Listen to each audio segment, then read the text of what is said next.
Welcome to In Your Head with Shannon Standiford. Before we get to the interview, I just want to remind everyone that September is Suicide Prevention Month. This month serves as an important reminder of the ongoing struggles that many face with mental health issues, and how these challenges can touch all of our lives. Whether it's a friend, a family member, a colleague, or even ourselves, the realities of emotional pain and suicidal thoughts are more common than we may want to believe.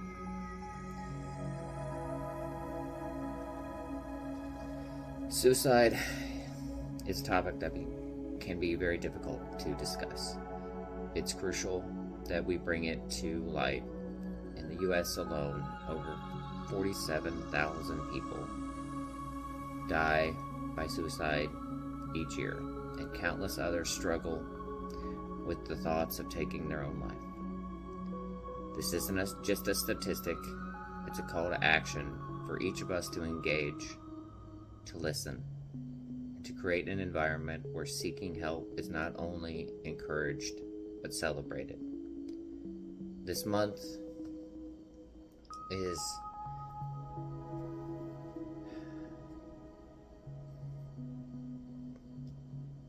it's about reaching others that may not be able to get there on their own. I myself have lost 3 family members and countless friends.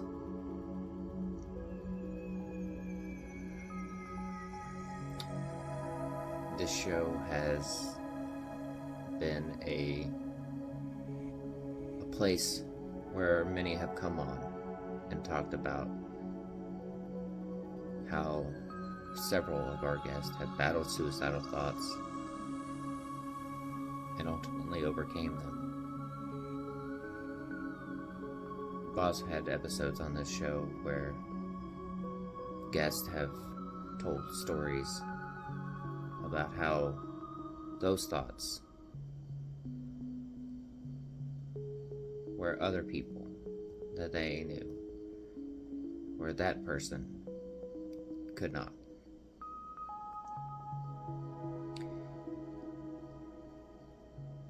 We've heard first-hand accounts from both sides, and we've supported and listened to many people on this show tell their stories, tell their tales, including myself. Together, we can shatter the stigma surrounding mental health and shine a light on the resources available to those that need the help. I want to remind all the listeners and the people that watch this that no one is truly ever alone in their journey. If you or someone you know is struggling, help is available. The National Suicide Prevention Lifeline is just a call away at 1-800-273-TALK. That's 1-800-273-8255 or 988. And they offer free, confidential support 24/7. So remember, we all have friends or family members there in the world. They're going through a lot of things, and they may not always show it. But I was always told God gave us 2 ears and 1 mouth. 2 ears to listen, 1 mouth when the appropriate time to talk. So this isn't just 1 month. It's every day, every month, every year. It's important to engage in every important dialogue. Share your story. Work together, not just to advocate for those struggling with mental health, but to lift people up. Every conversation matters, and every life is precious. Thank you. In the quiet of the night where dreams take flight, voices whisper softly, shining like the stars so bright. Every heart has a story, don't you ever forget. Let's open our minds, share the journey, no regret. Here we gather, a circle of hope, sharing laughter and tears, we learn just how to cope. Every tale we tell, it helps to heal our souls. In the space of understanding, together we become whole. So let the words flow, let the music rise. In your head with Shannon, the stories come alive. Every heartbeat echoes where our spirits thrive. From fears to triumphs, we'll paint the skies anew. In this podcast journey, I'm here with you. My name is Brian Pillman Jr., and you are listening to In Your Head with Shannon Standiford. Ladies and gentlemen, welcome back to another edition of In Your Head with Shannon Standiford. I have obviously Shannon Standiford because it is still my podcast. And with me today is a former performer in the Kansas City Renaissance Fair, works on the TV show The Blox, almost went to prison, and has an incredible talent of jumping in the pool without holding her nose, and can also probably play the saxophone. And she is currently training to be a second generation wrestler, Miss Erin Morris. Welcome, dear. Hi, thank you for So, having me. well, no, thank you for joining us. Like, I know you're a busy, busy, busy, busy woman.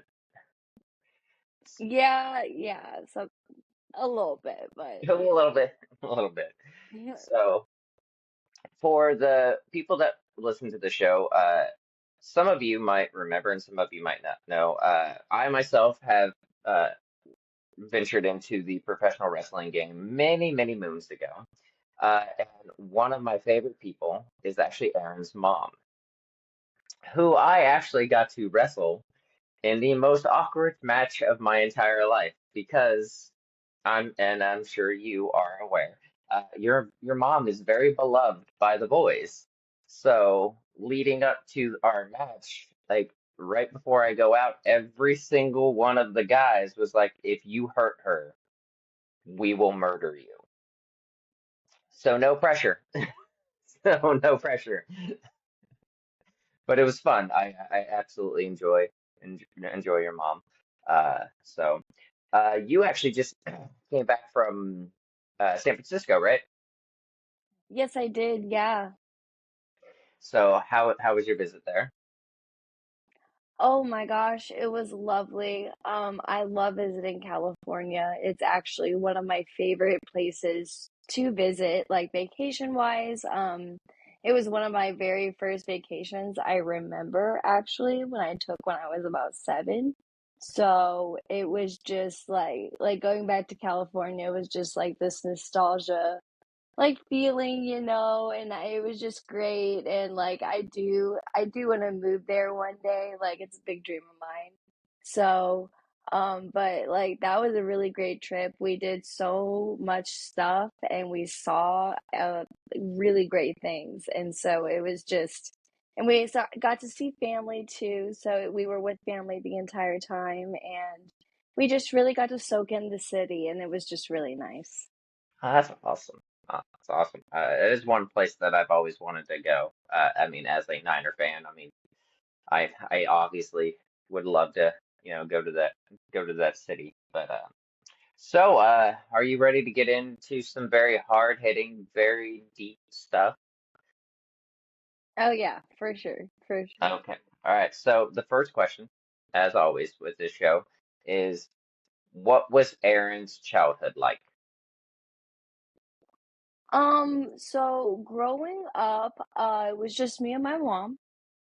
My mom had divorced my dad when I was actually 3 years old, so I really can't remember like my father in my early childhood.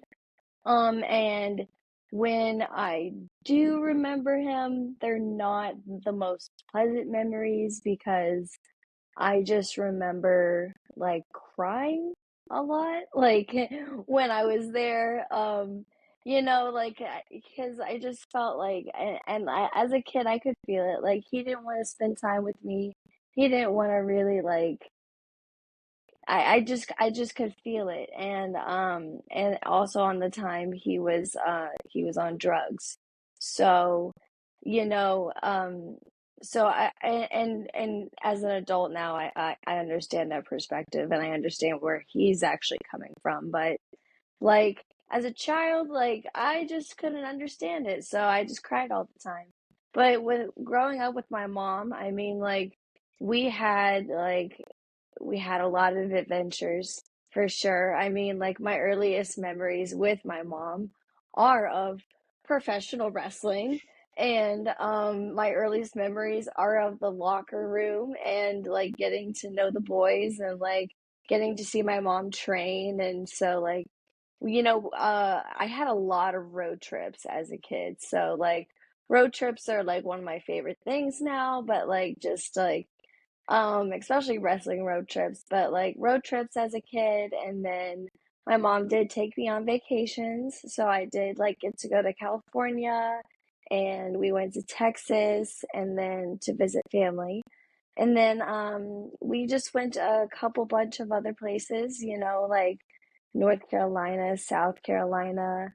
We went to Florida for like my graduation present. Like so like, growing up, I mean like my mom, she was a single mom, but she did her best and she did damn well, honestly. Like I really appreciate her of everything that she's done. And so, you know, I would say that like I had like a rough childhood, not like a rough one because like I mean, I was bullied and I was made fun of and I was always the outcast and I always felt like the outcast too.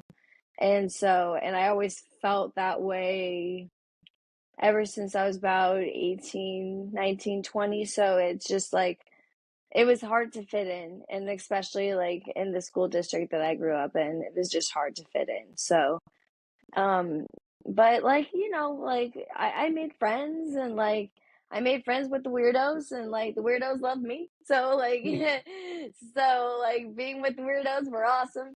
And I went through a lot of phases as a kid. So like it's just like this is me now. Like it's just like, finding your place and like um but like childhood it was just like bittersweet, honestly, to me. Like if I were to sum it up in one word, just like bittersweet.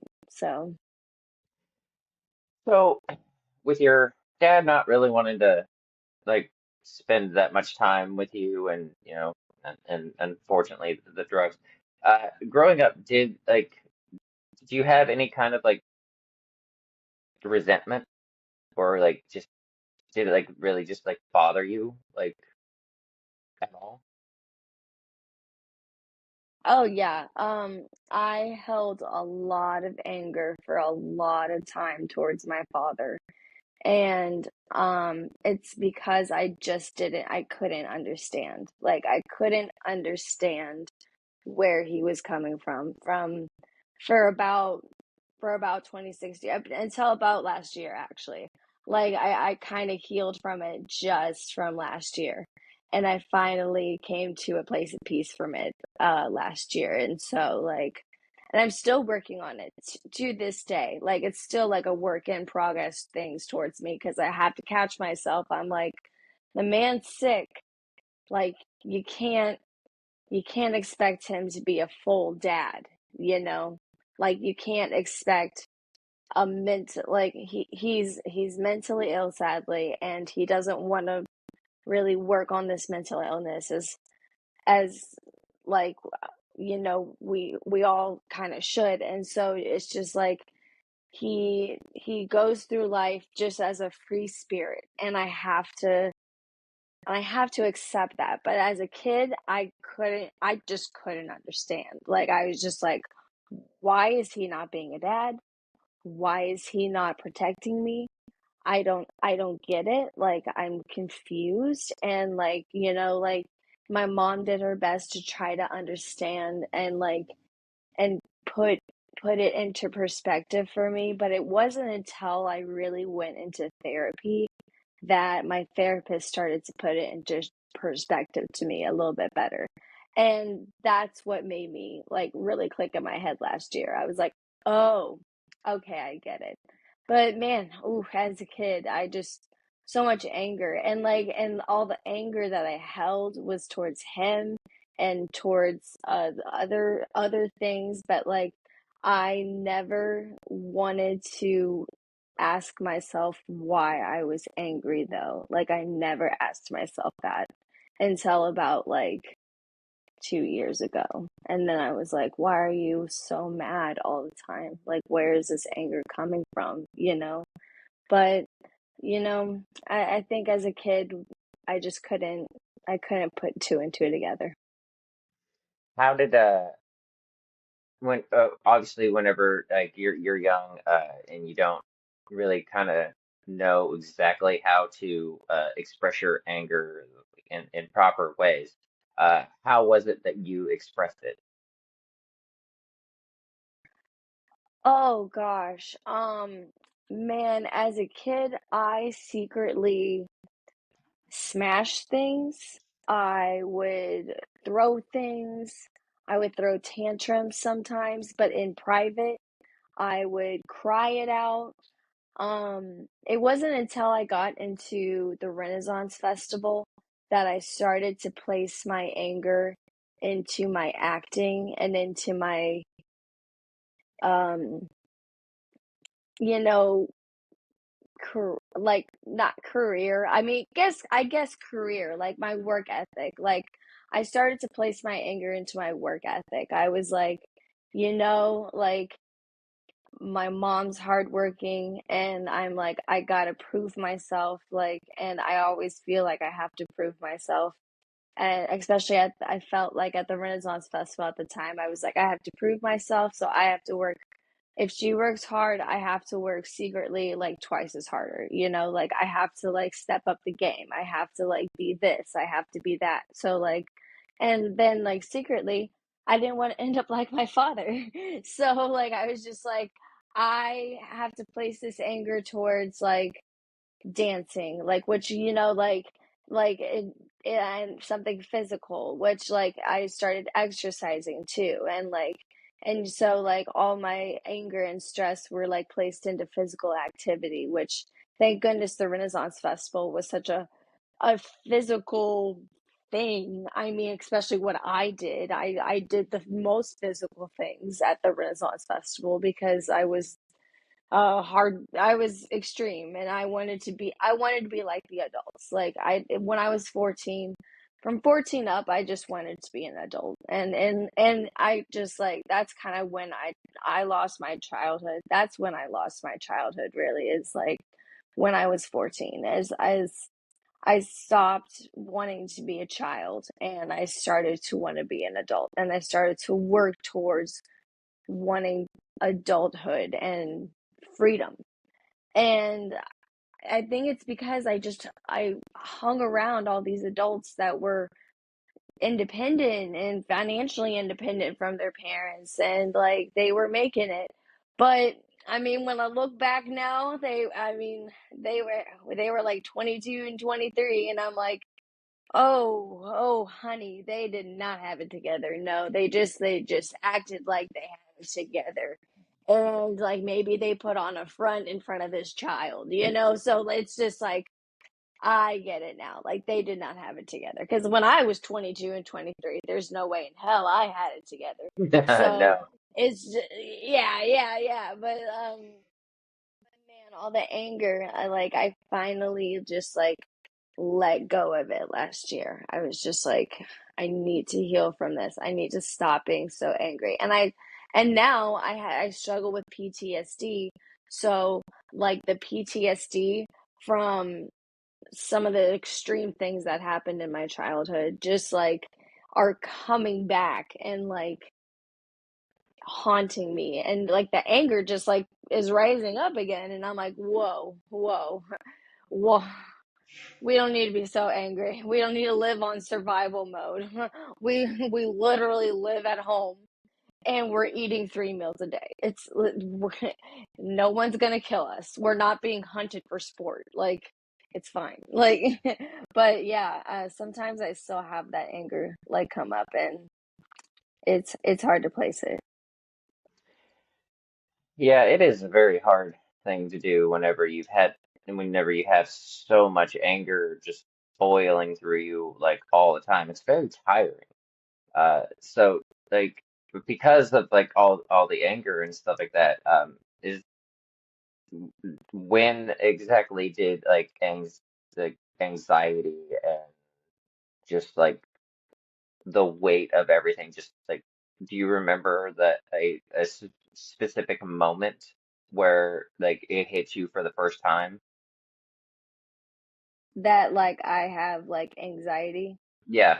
Oh, yeah. Oh my gosh. I remember like yeah, it's a weird specific moment, but it was like 7th grade social studies. And I was sitting there and I wanted to get a tissue. I wanted to get up and get a tissue, but I was literally afraid of everybody's eyes on me and what they were going to think of me, and what was going to happen, and what if I tripped, what if I fell, what if I like farted, what if like, and I was frozen. I was frozen in my desk. I could not get up, and I just sniffled and sniffled, and I felt this like wave of like panic just come over me, and I was like, holy crap, I'm gonna die, like. And I was like something, and then I was just like, something is wrong, but I never placed it as anxiety. I never knew it was anxiety, but I kind of just lived with that moment from then on.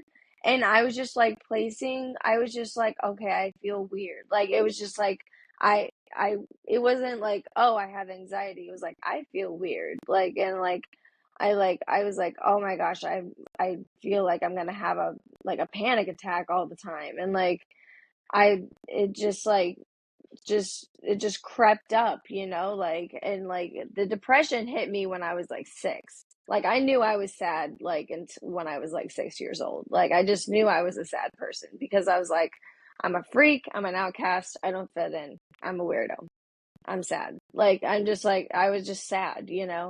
And I was also sad because like I didn't have a dad and everybody else had a dad, and I was just like, I must be born wrong. Like I was like, something's wrong with me. So like I was just like it just happened. And like and then the anxiety hit me like in middle school, and like that's when like the little two started to do a little dance.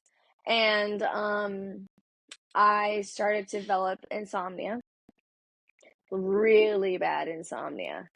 And also at the time that we didn't know of was I had undiagnosed ADHD at the same time. And like, No. whoa, like, yes, like, I literally think I was born with it because, like, 2 years ago when I was being diagnosed, I asked my dad, hey, just on a whim, do you have ADHD? And he was like, yeah, I'm the poster child for ADHD. I was born with it. And I'm like, okay, I was probably born with it. And then, like, on my TV show, one of the contestants is a neurodivergent teacher. I call her the neurodivergent queen, Dr. Crystal Eccleston. And she just started listing off all these symptoms of like women with ADHD, and like how they also appear in childhood.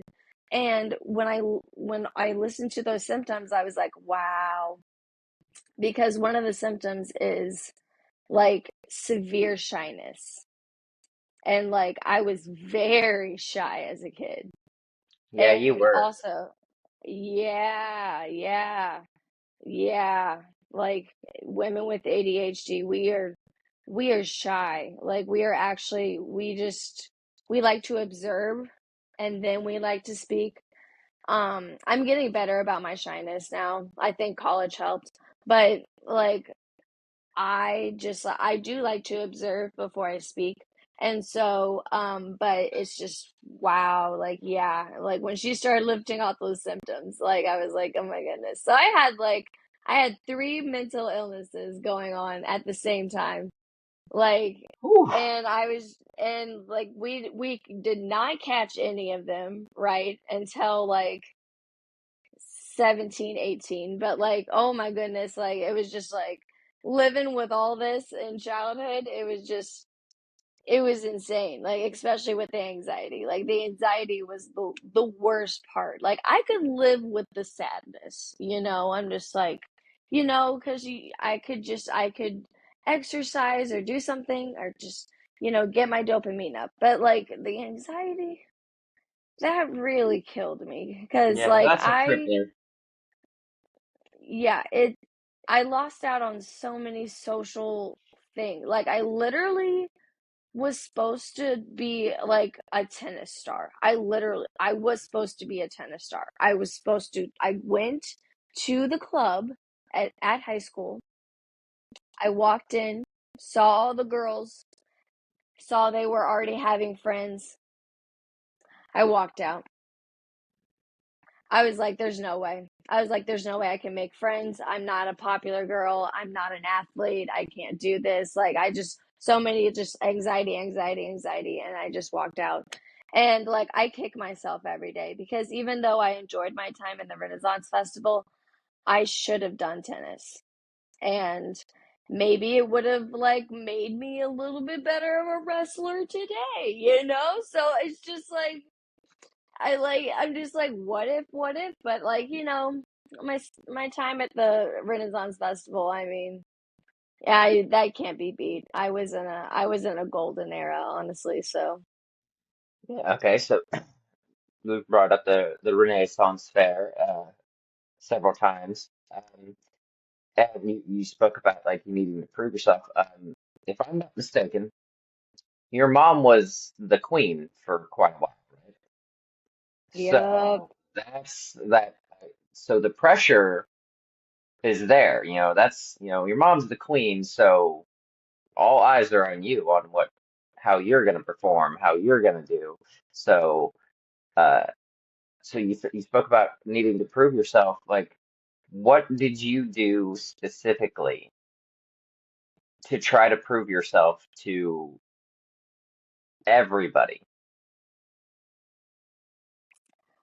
Well, there was a dance troupe, and the dance troupe consisted of adults that were like 18 plus, and you had to be 18 years old or older, you know, because these were really adult themed. I mean, we spun fire, so it's just like 18.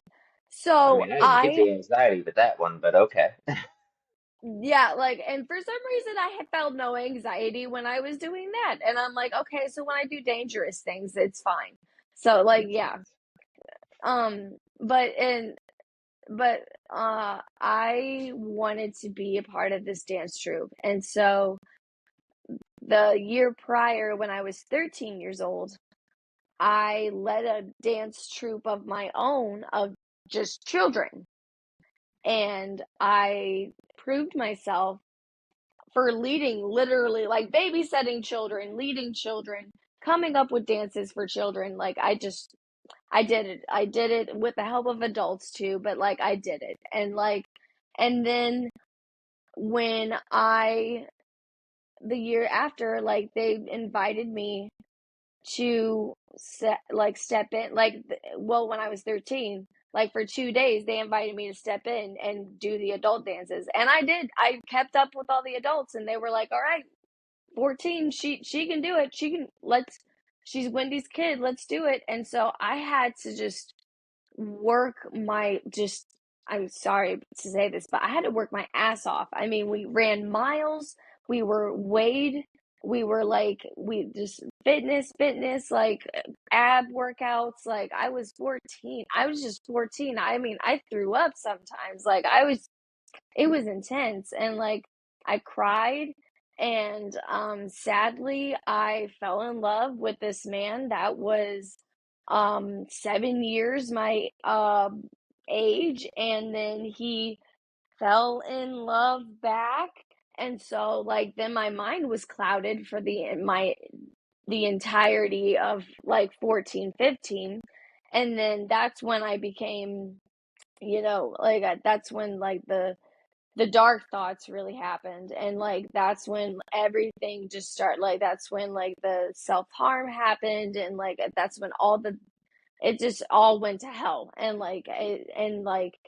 then it's just like I here's what was really messed up about the Renaissance Festival.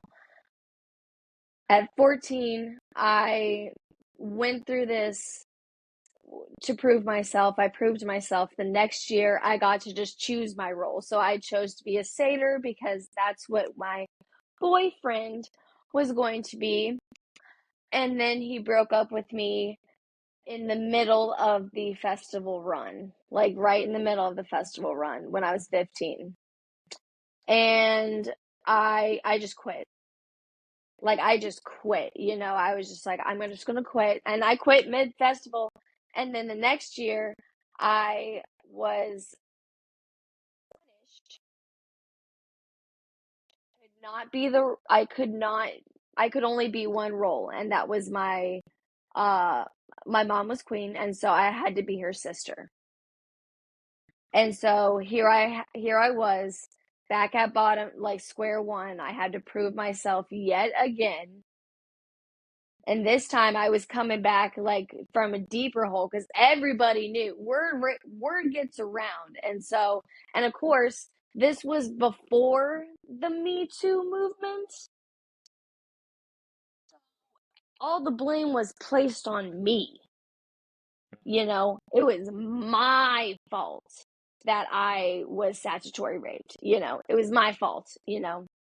And so I was punished. I had to prove myself again. And honestly, I did prove myself, and I won an award for that role. And I was just like, middle fingers to you guys. Like, you can't come at me. I'm still great. I'm still great, even though I'm doing all of this with a broken heart, and I literally want to die. But we're good. Like, and so but after that, I didn't have to prove myself. I mean, after that little comeback, like they stopped coming after me. And then all of a sudden, like everybody started to flip the coin and they started to go after him. And I was like, it's kind of too late now. Like, and now everybody's going after him. And I'm like, okay, it's too late. Like the damage is done. Like some people did try to save me though. And those people that tried to save me in that moment, I really do deeply appreciate them. Like those people that tried to, when I was 14, tried to literally pull me away from this man. Like I appreciate them with all my heart. Shout out to them, honestly, because like they tried to save me, but like I should have tried to save myself because deep down I knew that it was a dumb idea. But I was just like, when you're in love for the first time, all hell breaks loose. But yeah, I feel like I had to prove myself when I was 14, and then again when I was 16. But after I proved myself twice, like nobody came after me. I eventually became actually a manager, and then really nobody came after me. And then I like and then I was like, okay, like what are you gonna do? And then I left. And I left because, like I just couldn't do it anymore. Like the love was gone, and the magic was gone, and I was just done performing out in 100-degree weather. I was just like, I want air conditioning. So I was like, I'm ready for some air conditioning. So, but Yes, air conditioning changes the game in all aspects. All right, so being, in the situation that you're in and like all the thing, and as young as you are, um, as you get a little bit older after that, does like do you, do you have a how can I put this? Um, Anxiety whenever it comes to men and dating? oh yeah. Even to this day, I still have a lot of anxiety. I still double check myself, triple check myself all the time. And I after I like for a countless while, I really did throw myself into relationships. And I was with a guy named Noah for in high school for about 2 years. And honestly, he was honestly the sweetest. Like, shout out to Noah. Like, he took really good care of me, actually. And he played in a band, and it was really cool. And he was honestly like, after that whole thing that happened in the Renaissance Festival, he was honestly a fresh breath of air. Like, Noah really showed me who, like, what a gentleman should be like he but we were in high school, and I wanted to go to college, you know far away, and I had to end that relationship, sadly, and it was really sad, and that really, and that hurt, because I was just like, you know I had to end this. And then I went on and I dated a couple of guys in college, and then I dated this guy in college for like 2 years. And he ended up getting in trouble with the law. And that's when I almost ended up getting in trouble with the law. And that's when I after that, like, we broke up, obviously. And it's just, but like, he also took care of me. He really did. We also had our issues, and we had a lot of issues, but like, he also took a lot of care of me. And he actually kept a roof over my head. And he was the one that actually introduced me to the ADHD medication I'm on now. And if he didn't give me some of his medication, I wouldn't have made it through college, honestly. And it was just weird, because it's like it was funny, because I took it, right? And he was like, "Do you feel funny?" And I was like, "No, I actually feel fantastic. Like, I feel fine." And he's like, "You feel fine?" And I'm like, "I feel literally so calm, so fine, like, very cohesive." And he's like, "Huh, you might have ADHD." And I'm like, "Nah, brother, no, that's wrong." And then, like, here we are 4 years later, I was diagnosed, and I was like, that makes a lot of sense now why that drug was working. But um I still like, and then after that guy, I went through like such a dating phase, like, just situationships, as they call them now. And a lot of those, like, very, just too many to count, sadly, because, like, when you're online dating, like, it's just hard. And then that's what gave me even more anxiety. And I just even pumped the brand. I even stopped dating. I just stopped dating, because I was like, I can't do this. I was like, I obviously like, and I, for a long time, I was like, there is something wrong with me. I was like, there's something wrong with me. I was like, it's me. I was like, I'm the problem. I'm like, I'm the problem. I'm like, I love way too hard. I'm like, I'm coming in way too fast. I'm like, I'm the problem. It's me. Like, I really am. So, like, after my last situationship last year, I I just like I just stopped, I stopped dating. And I even tried again in December a little bit, and that just ended very badly too. And then I was just like, okay, you know what? And when the situationship last year, like there's so many guys. We'll call him, oh God, that's way too obvious of a name. Dexter. Lamp. Hector? Dexter. I Dexter? I just watched the Yeah, show. that So no, I love that. Okay. When the situationship ended with Dexter, I decided to start reading. Like I started to start heavily reading self-care books because I was like, right now I can't afford my therapist, sadly. So this is the next best thing that I can do. And I was like, I'm just gonna get help from other therapists that have you know wrote books. And so I started to go through like a lot of self-help books, a lot of single books, like, being okay with being single. And then when my situationship ended with Stanley in December, I was just like, oh my goodness, I need to read like all these relationship books. So I read like three in a row, right? Like I was just like bam, bam, bam, bam, like three in a row. Like I was just and after that, I got some tricks. I got like got a little like better, I was like, you know what? Okay, like I think I could try again. I think I could try again.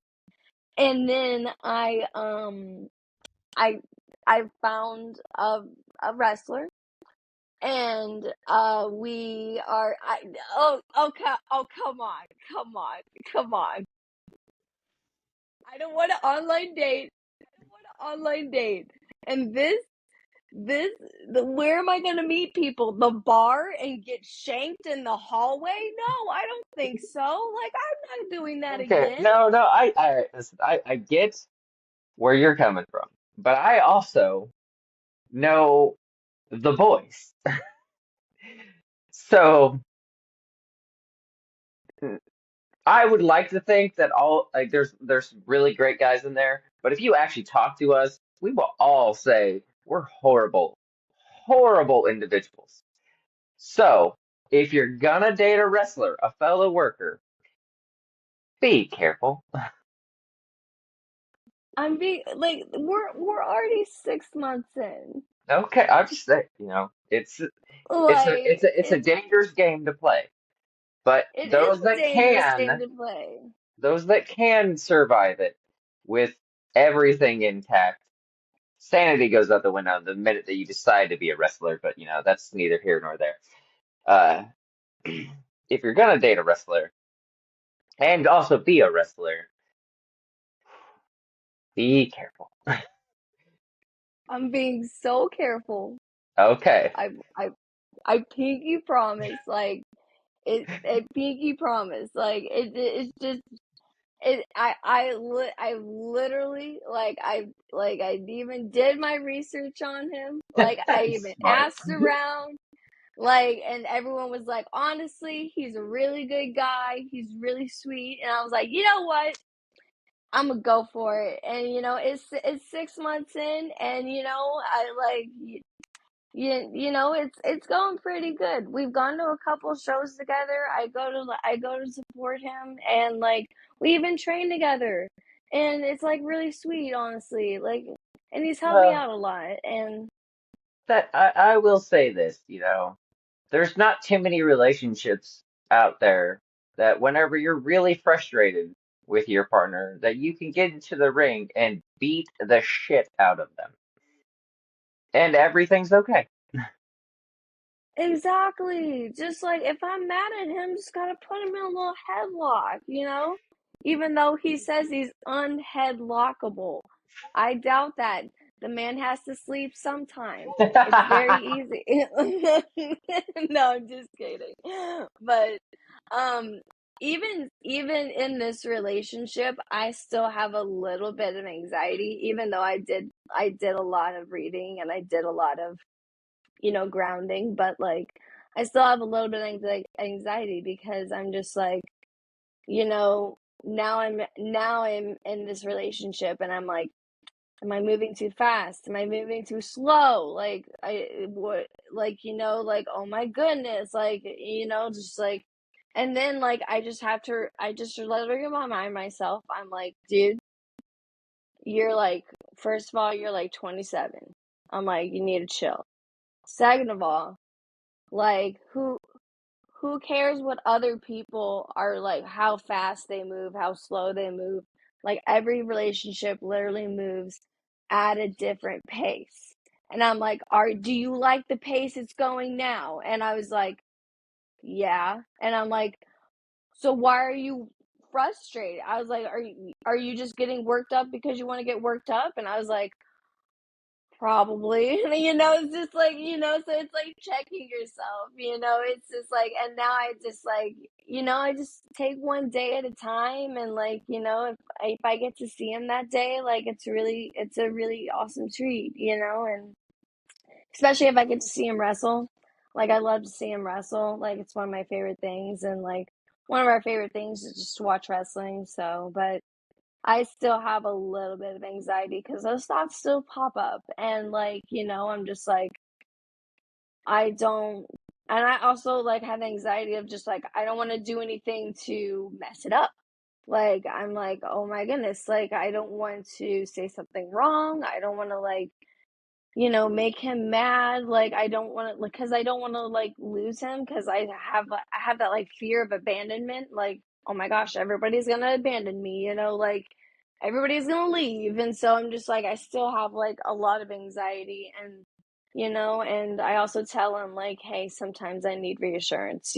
So and he totally understands. He's very just like, you just have to communicate with me, and I also have to really work on my communication. So That is a hard part.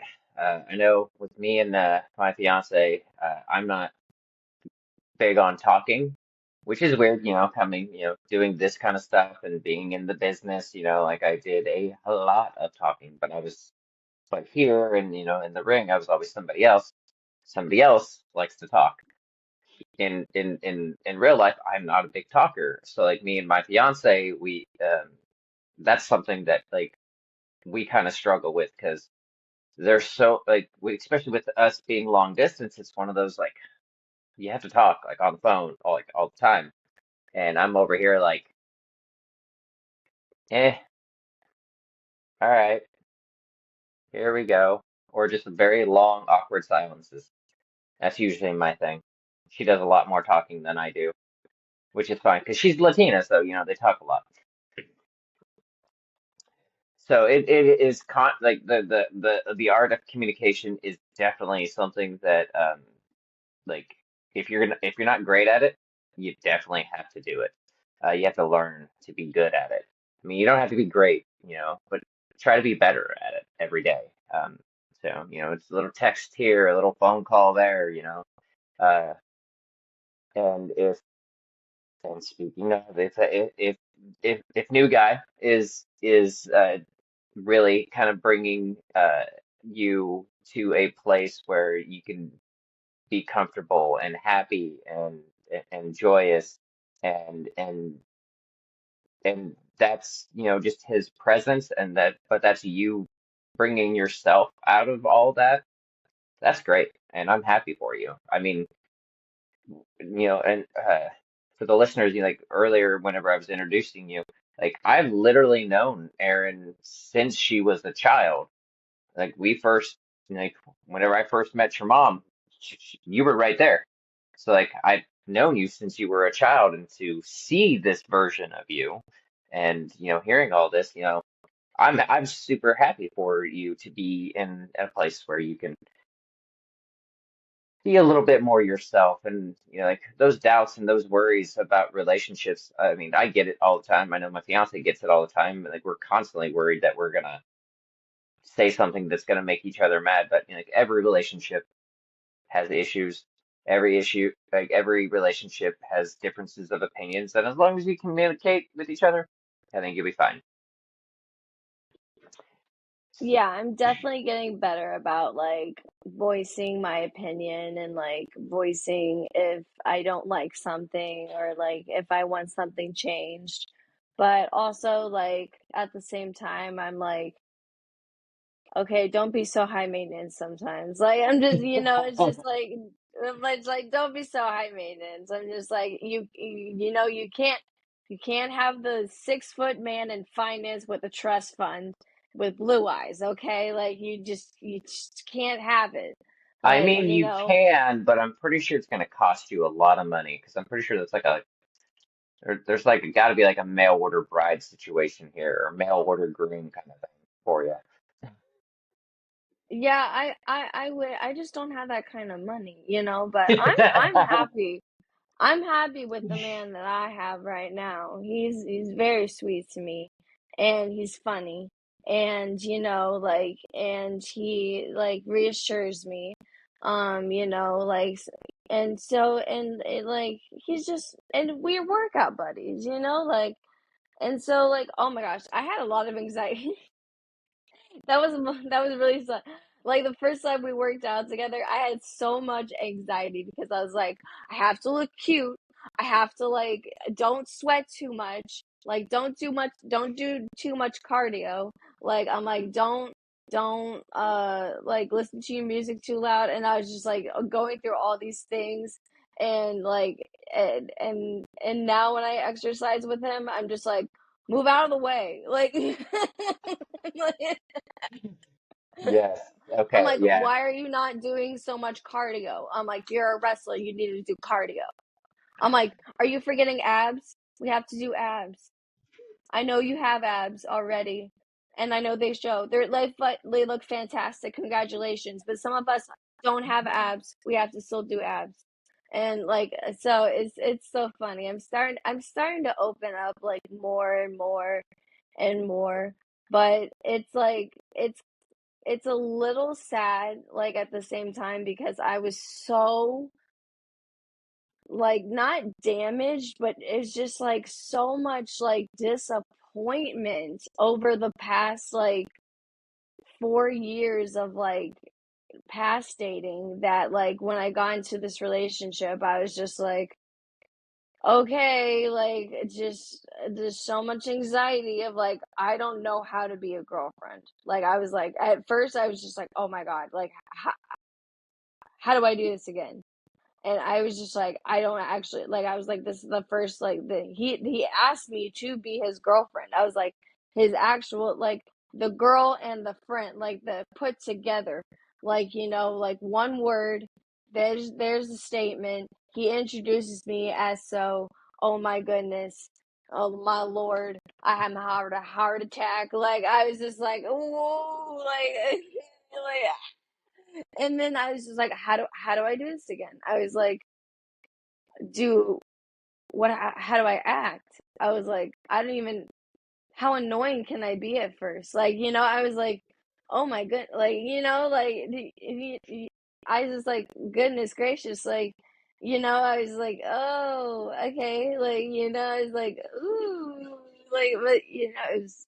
But now I'm just like super comfortable, like like we're just getting into that like comfortability stage and like like he leaves some of his stuff over at my place and like yeah, so like a lot of the anxiety is starting to go away, I guess. Like, Well, that, I mean, hopefully, and actually, I'm fairly confident that everything will be as the more it progresses, the more the true Aaron will start to show. And I don't honestly know if he's ready for it, but that'll be fun for anyone watching. I know he's not ready, but it's fine. Okay, so I want to get into your venture into the your TV show, but don't think that I'm not going to ask because you went all Molly Shannon on me here with the mannerisms here, but uh prison. So I'm gonna need that story.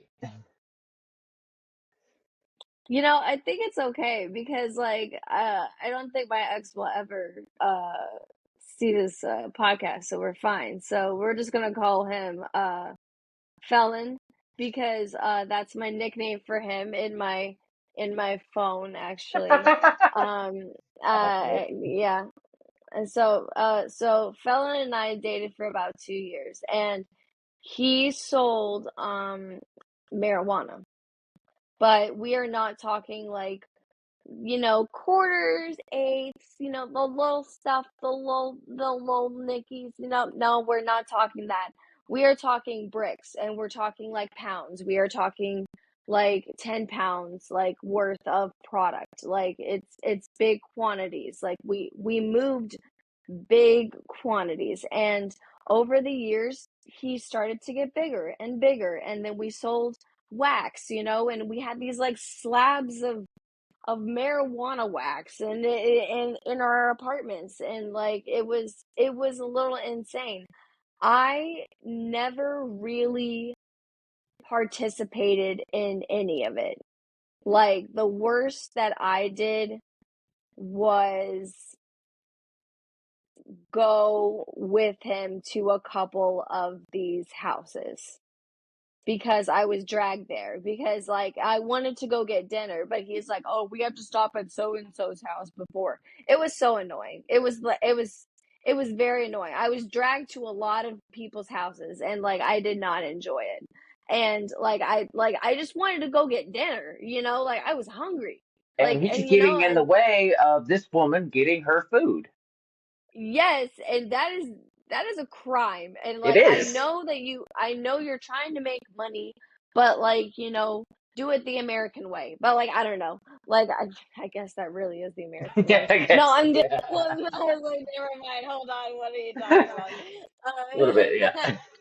But yeah, like I mean like he got so big that he flew out to Oregon, made a connection, flew back, and then all of a sudden, one day, there I was studying and on my computer, and I hear, and he leaves, like, Felon leaves, and I all of a sudden hear just like this four bangs on the door, and I'm like, did he forget his keys? And I open the door, and there are four police officers there, and my gut dropped into like my bladder. Like I don't know, like my whole chest sank into my like it just I felt like I was gonna die. I was like, oh my god, like, and like I was like, oh no, and they were like, does Felon live here? And I was like, yeah. And they were like, well, you've been arrested and we are seizing this apartment. And I was like, oh my goodness. Right. And they were like, you have two options. You can either be complacent and, tell us where everything is, or you can have a lawyer. And like, I knew right then and there that it was either me or him. And I know a lot of people would have stayed loyal to their man,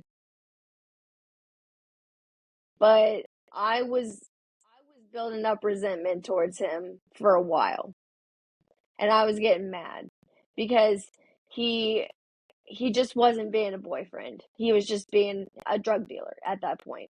And I was just a side item, and I was just tired of it. And you know what? I looked at those officers and I was like, It's there, it's there, it's there, it's there, it's there, it's there. There's his computer. There's like boom, boom, boom, boom, boom. Like I was like, and then they were like, "Thank you, little lady. You can leave." And I was like, "Bye bye." And then I went and I called my friend Abby, and we went and we got Cayman Jack's margaritas. And where was I gonna go? I mean, like I had nowhere to go. And so I went to the school. Like I went to Missouri State University. And you're not supposed to drink on campus. Well, you can drink on campus, but not really it's not really, you don't really drink in the classrooms, but like she was there editing her some show me chefs.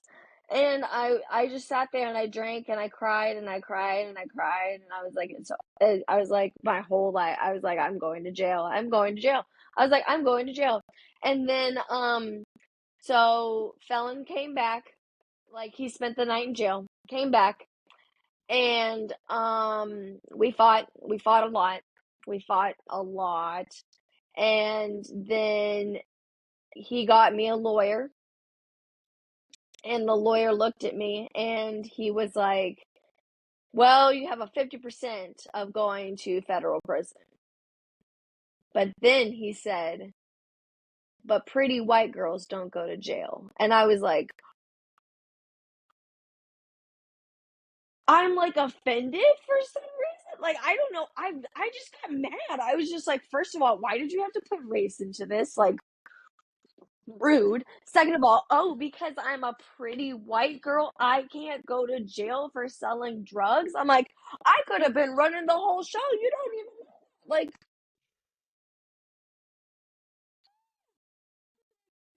I can't go.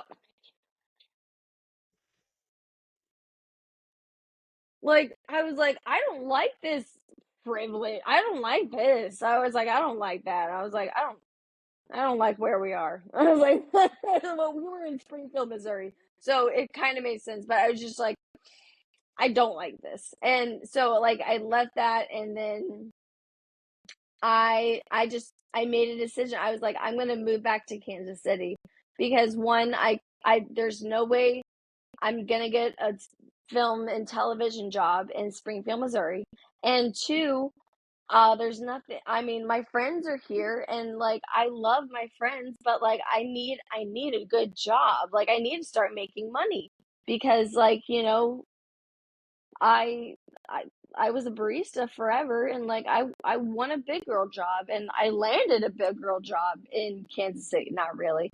It was not a big girl job. At the time I thought it was a big girl job, but um I landed a job in Kansas City, and so and then we broke up, and I was never they took my diary though. They did take my diary. The police took my diary, and I'm still heartbroken about that today because I literally got so drunk one night in college that I wrote down my entire life story in that diary, and they took it, and now the police know my business, and I don't like that. But I also think that diary kind of saved me because in that diary I did talk about like how I wanted to leave and how I didn't like Matt. Oh, sorry. What about? Oh, thank you. How I didn't like Felon anymore, and how I didn't like I just didn't want to do this anymore. Like, like I was just like in that diary I just kind of like maybe it saved me. Maybe it saved me. Like I don't know, but like the police never contacted me again. And Felon went to prison, obviously, but like but like he went, and like like even when he was in prison, like he was calling me, and like we like I still kind of felt feelings, but at the same time I just knew nothing was there, and so it was sad. And but yeah, I mean, there was a 50% chance, I guess, I was gonna go to federal prison. I mean, like, they could have gotten me. I mean, I don't know. Like, I don't know if I was an accessory. I don't know. I mean, they didn't. And I mean, and they really can't now because like Missouri is, I mean, it's a legal state. So what are you gonna do? Like, what are you gonna do? And it was so long ago. So it's like, I don't know. I just don't, I just, and but like, I didn't do anything either. Like, I mean, when in college, like, I had my own thing. Like, I was making film and television. Like, I was working on my career, like, that's what I was doing. I was not moving drugs. Like, I mean, yeah, sure, I was smoking a lot of weed, but like, I was not like moving the drugs, like, and that's just like what a terrible life. Like I saw like the stress it put on him, like the things he would say. It's crazy. Like I was Hmm. like, I don't want to I don't want to do that. That's fair. That's fair. So, Erin now is working on this TV show, The Blocks. How does this come about? So I went to college and I got my degree in film and television. Um, I moved to KC in 2020, and then I was just searching for jobs, searching for jobs, searching for jobs, and there was nothing out there because it was the pandemic and there was a bare bones crew in every film and television set. We're talking like one lighter, one sound person, one camera person, like, and normally there's like 20 on the crew, for each department. And so it's like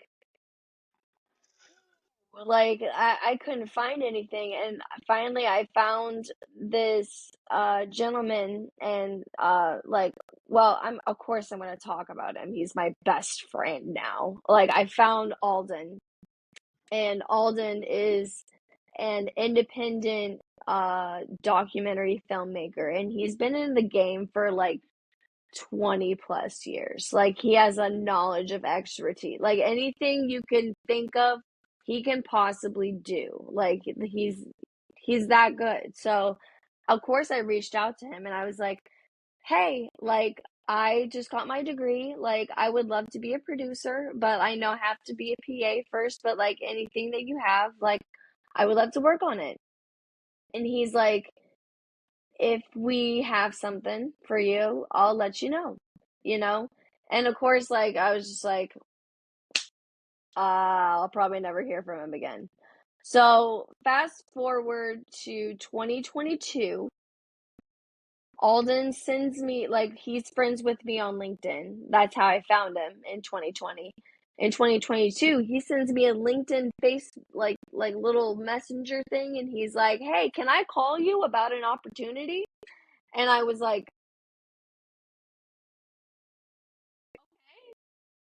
sure. Like, I was like, what have I to lose? I was like, at the time, I was working at a marketing job and I couldn't make my bills. I couldn't even eat.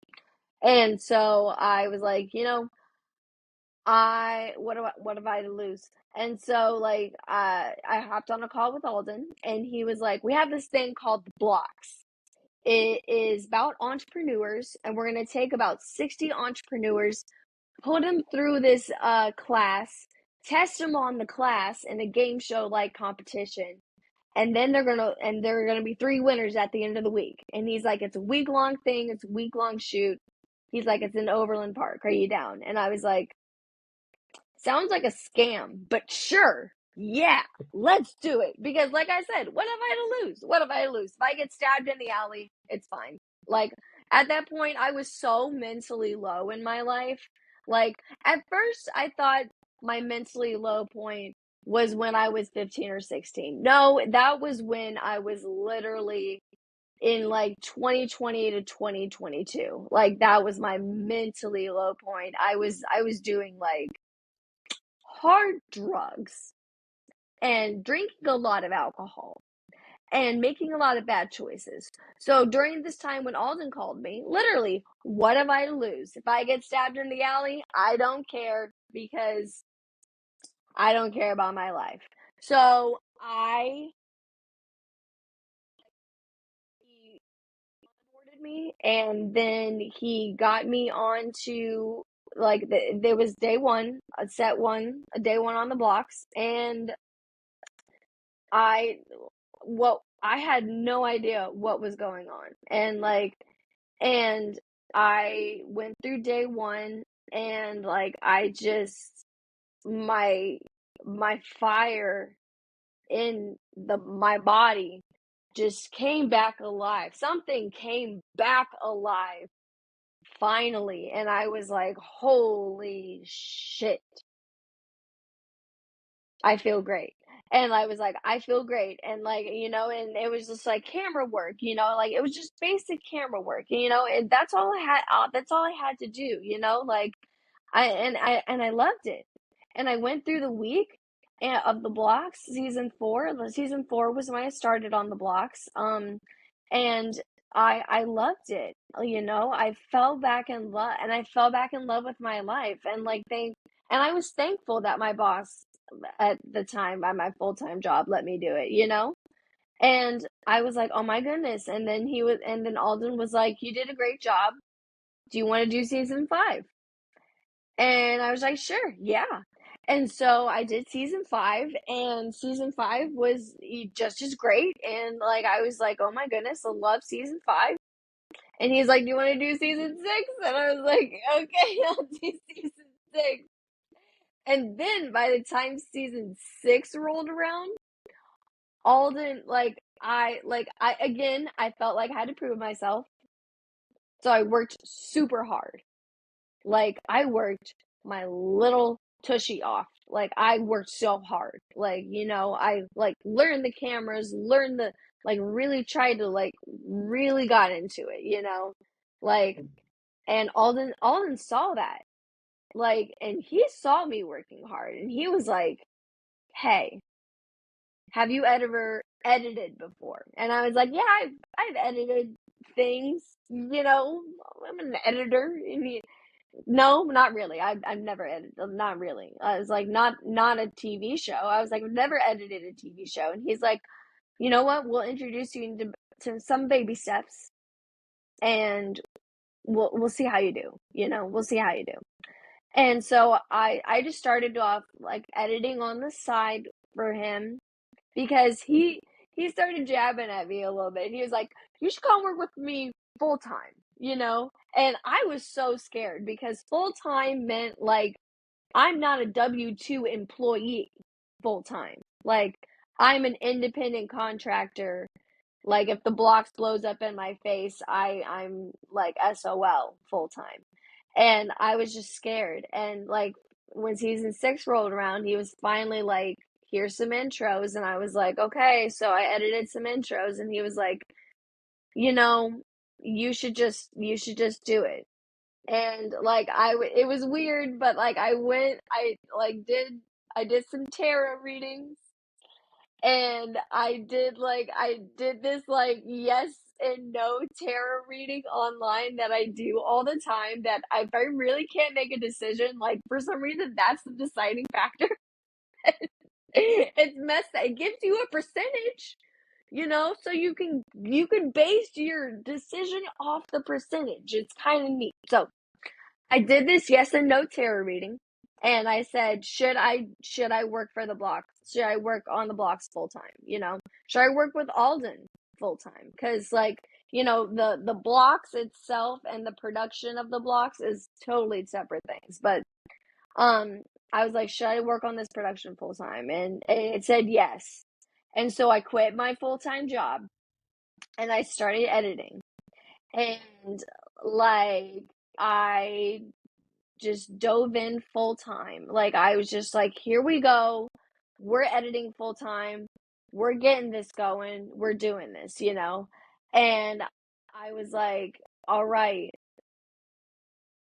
I love this. I was like, I love editing this show. This is cool. This is neat. And then of course, season 6 like stopped, September. And so we had a really long break. And then January 2023, we were back with season 7. And oh my God, I still talk about season 7 to this day.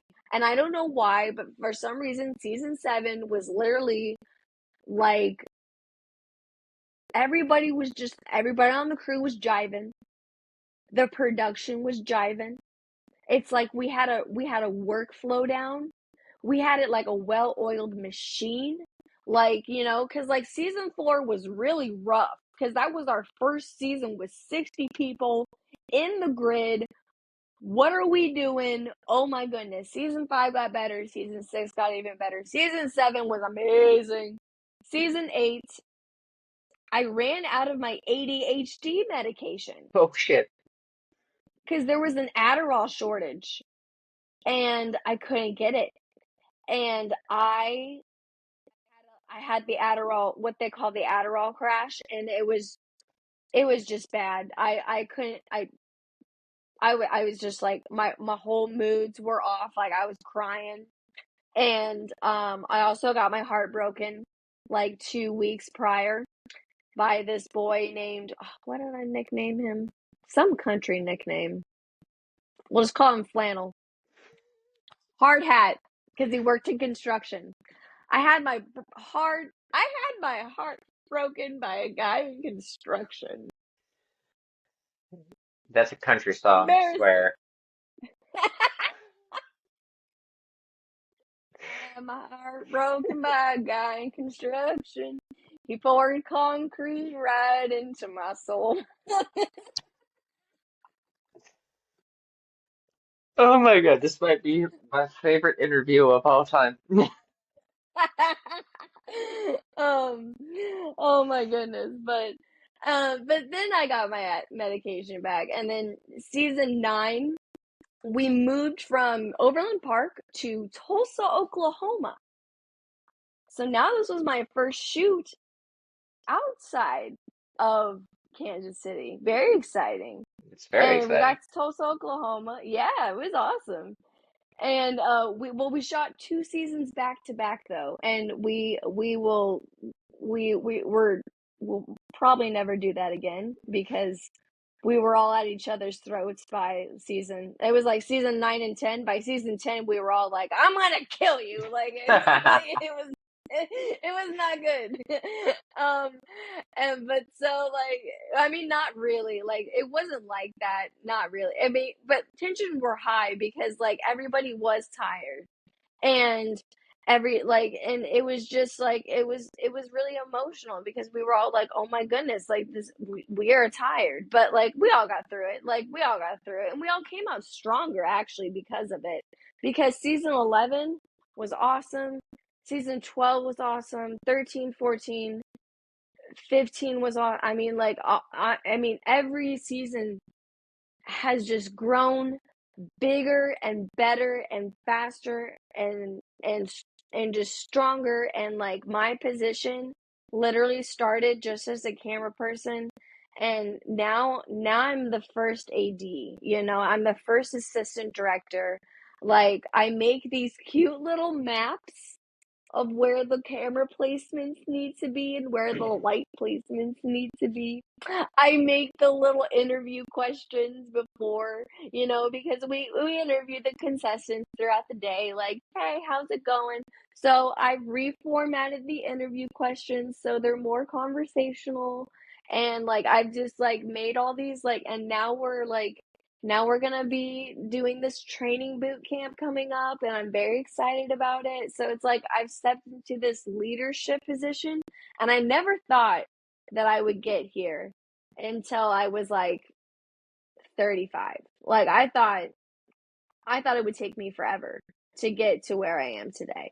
And I'm just really thankful and really blessed, that I have this opportunity with Alden and with the Blox and like what we're doing with the Blox, and we're doing so many amazing things that it's just like, every season gets bigger, like we try to keep it around 100 people now, but like but it's like I get to touch 100 people's lives, like almost every day. I'm not like almost every day, but like every season, like because in the end, it's me that gets to look over every single intro, and the contestants get the intros at when their season premieres. They get that little video, and I get to make that little video for them, and they share it on Facebook, and it's really cool, and it's really neat to see all my work shared. And well, season 13 just premiered on like last Sunday, not last Sunday, but the Sunday prior, but we got over 100 million views in 4 days, you know, like, and Wow. we've never hit that milestone before. Thank you. Yeah, like it's just like we finally hit that milestone, and it's fantastic. It's it Oh my goodness, like now my job is to look for awards to submit seasons to, you know? Now it's my job to like, well, and with the help of Alden, of course. But like, like Alden and I are going to be looking for awards to be submitting this season to. I mean, these seasons, and like, winning these awards, because now I just want to give back to all these contestants, that I was on an award winning show. I want them to be able to say that. Like, I really do. I really want them to to be proud of what they're on and what they're learning throughout the week. And, I want to make the show better for them, and I want to make it more watchable for them, and give them more airtime, give everybody more airtime. And like, as an editor, it's my job to make sure everybody gets a fair amount of airtime, and like, that. And now, as my role as the first assistant director, one of my jobs is to do like just we call it B-roll shots. We I call them like the little filler shots of like film and television, like for example, in a documentary, you're watching a documentary and they're like talking about World War II. This guy's talking about World War II, shows a clip of World War II. It's like that's the B-roll shot, So it's like, so my job is to get these B-roll shots of like literally kind of people eating, which is awkward, but I don't really film them when they're actually eating. I film them after they're eating now. Like I've gotten smart, when they're more having a conversation at the dinner table instead of stuffing their face. So I've gotten smarter. But I filmed them. Yeah, I've gotten smarter. Like my first time doing the job, I was literally filming them eating, and I was like, "What am I doing? I'm not even using the shot." So I started to get smarter and started to film them after they're eating, or like right before they're eating. So but I use these shots now because I want more airtime for them. So I get to do these shots now, and I get to do these cool trailer shots with the gimbal, like the big film equipment, and like it's all this cool thing. We might get a jib, and it's all these things. So it's like the Blox is growing, and I love working on this television show. It literally gives me life now. Like it's one of the reasons why I stopped making the bad choices that I was making. Like I was making all these bad choices, and then I was like, I have finally have something to live for. I can finally feel purpose in my life. I'm finally doing something that I don't want to make these bad choices. I don't want to have these dark thoughts anymore. Like I don't need these dark thoughts, because like I have people that are rooting for me, like literally all across the country now.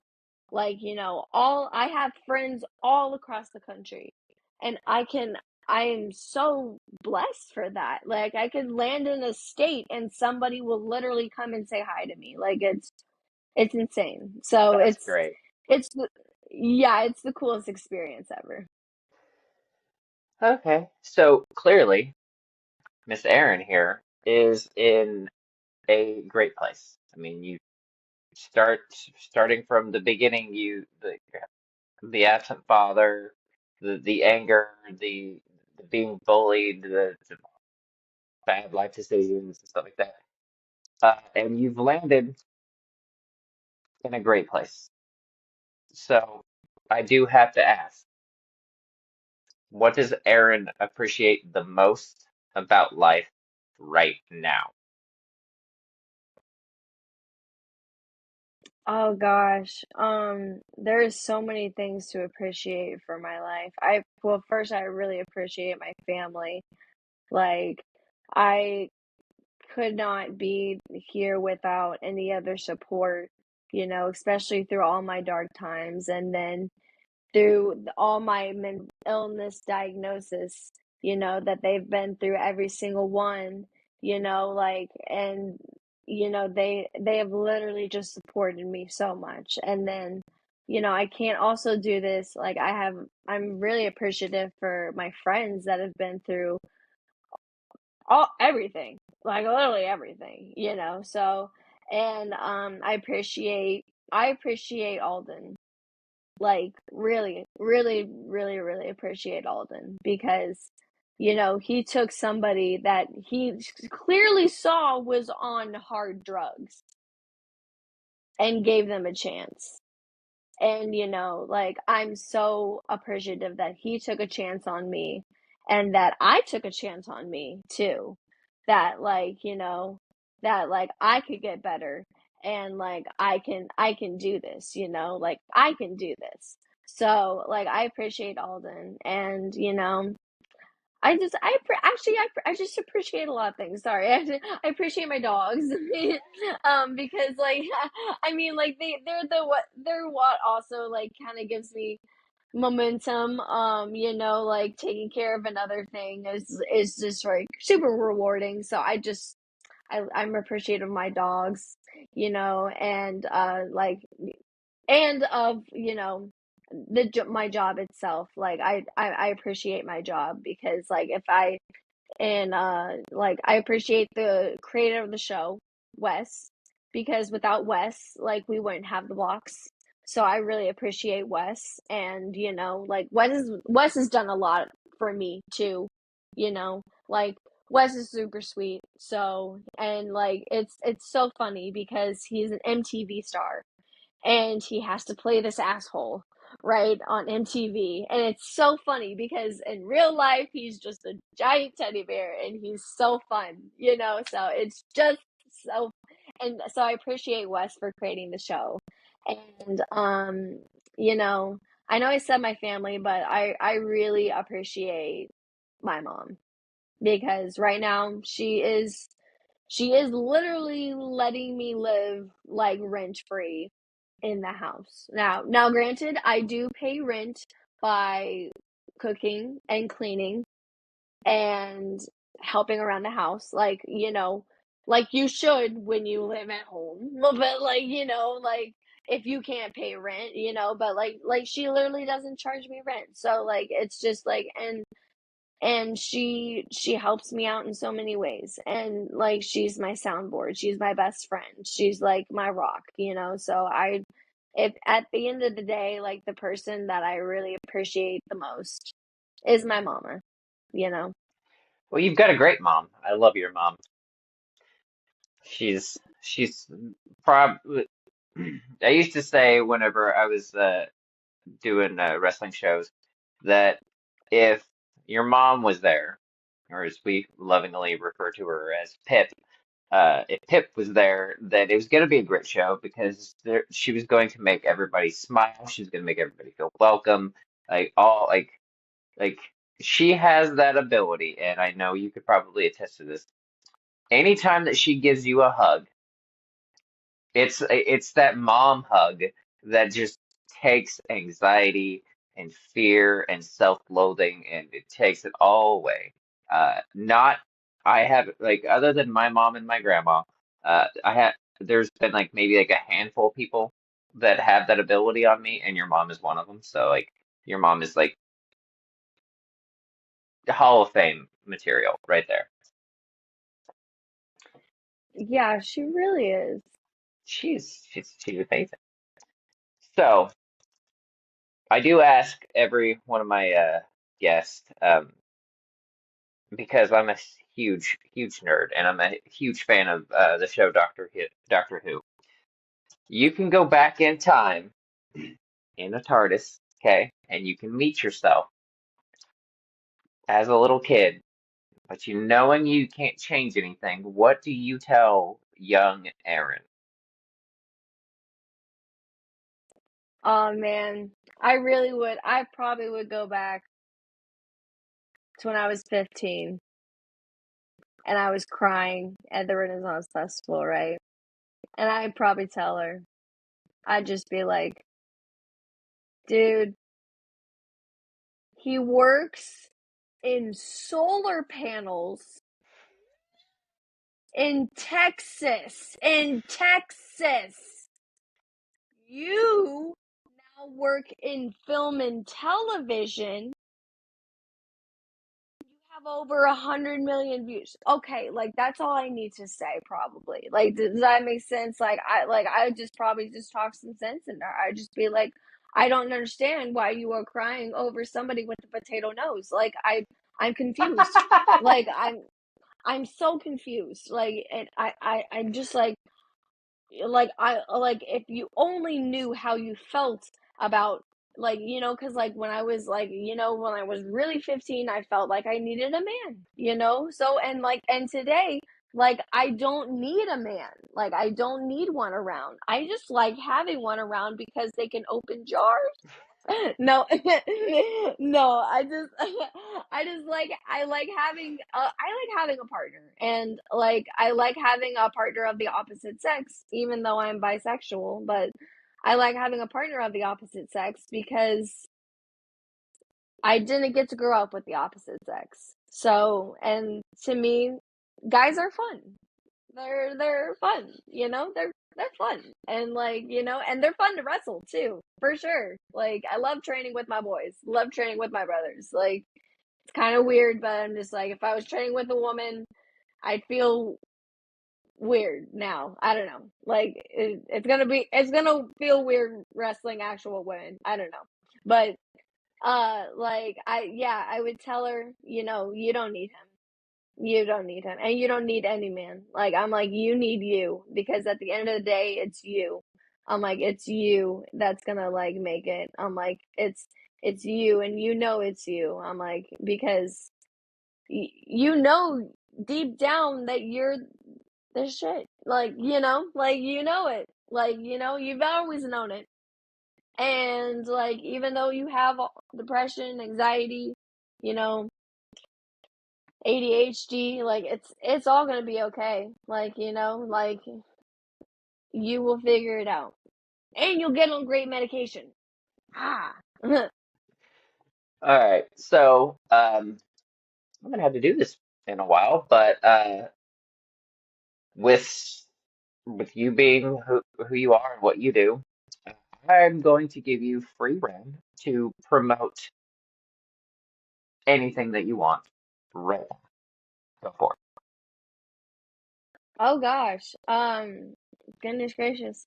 Everybody watch the Blocks on Amazon. That's the and then Blocks, Blox, yeah.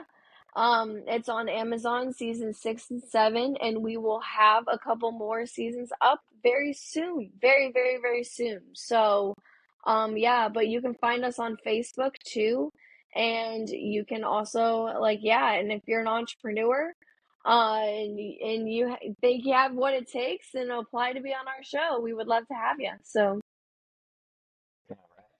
So, Aaron, I just want to take this opportunity to, and I've done this privately a couple times, but since I've got to know you a whole hell of a lot better during this whole thing, I gotta tell you, meeting you whenever you were a little kid, uh, and seeing you now, I mean, I've said it before and I'll say it again, the growth through all the hardships, um, and everything that you've gone through has been nothing short of spectacular and amazing. You have not only in my eyes glowed up. You've, you've grown up and you've just become such a force. And it's a force that I I've known you to be in my head all along because whenever see you and then knowing where you've come from or who raised you, I knew that all this potential that you had was there. And I'm so glad that you're realizing it, and I'm so glad that the world is seeing it now, and you've gone so far. And I just want to say, for what it's worth, I'm super proud of you, and I have absolutely nothing but love for you. And seeing all the blessings and the world just turning around and letting the sun shine on your face, it's absolutely just a joy to see. And I just want to say thank you for not only just blessing me with this, as weird as it sounds for a mental health podcast, the most entertaining interview I think I've ever had. And I've interviewed Tommy. So, so thank you again. Oh, Uncle Tommy. Oh Yeah. my God. Yeah. Yeah. So, but yes, so thank you very much. And I'm super proud of you. So thank you for coming on the show. And Thank you. I would totally have you on as much as I can because just for entertainment value alone, you went from telling a touching, um, heart-wrenching story to going full, and I swear this is a big compliment because I'm a huge fan of her work. Molly Shannon on me, and you know, I really am going to enjoy your foray into wrestling because if you're bringing all this energy and all this character work into into your wrestling character, then it's gonna be a blast. Oh, for sure. I'm excited. Well, thank you so much for having me. I really appreciate it. It was a lot of fun. Yes, yes, it was. All right, ladies and gentlemen, thank you again for joining us, and I guess we'll see you next time. What's up, guys? In Your Head with Shannon Standiford is a podcast where Shannon talks to everyday people with everyday problems. Everyone has a story, and every story should be told. So you listen right now to Shannon's podcast on Spotify and many other places, y'all. Come on, man, be the light. Peace.